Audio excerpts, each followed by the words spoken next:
Hello guys, welcome my YouTube channel Joyshree Rannaghar. আজকে আমি বানাবো সুজির বড়া। বাড়ির সামান্য কিছু উপকরণ দিয়ে বানিয়ে নেব।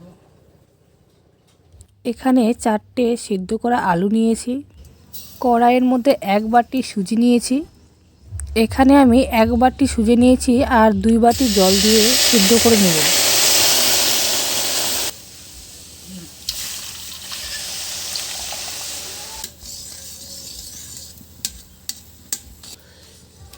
সুজিটা আটকানো হয়ে গেলে সেদ্ধ করা আলুগুলো দিয়ে দেব।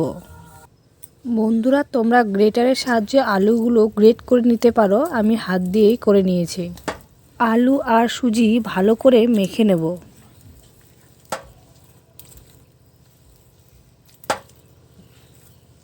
আলু আর সুজি মাখানো হয়ে গেলে পরিমাণ মতো লবণ দিয়ে দেব, একটু হলুদ আর গোটা জিরে দিয়ে দেব। এখানে আমি একটা গোটা পেঁয়াজ নিয়েছি, পেঁয়াজটা গ্রেটারের সাহায্যে গ্রেট করে নেব। রসুন আর কাঁচা লঙ্কা গ্রেটারের সাহায্যে গ্রেট করে নেব।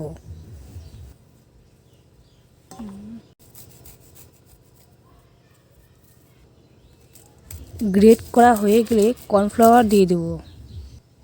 কর্নফ্লাওয়ার দেওয়া হয়ে গেলে ভালো করে সব উপকরণ মেখে নেব।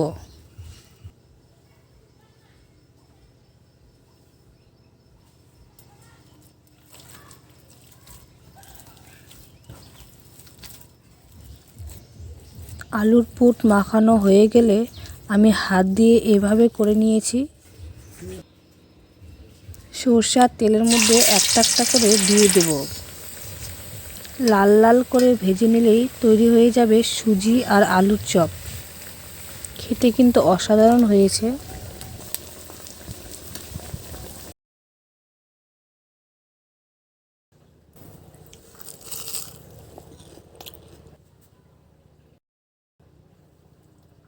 বন্ধুরা, খেতে কিন্তু অসাধারণ হয়েছে। আর ভিডিওটি যদি ভালো লেগে থাকে, লাইক, কমেন্ট, শেয়ার আর সাবস্ক্রাইব করে দেবেন। পাশে থাকবেন।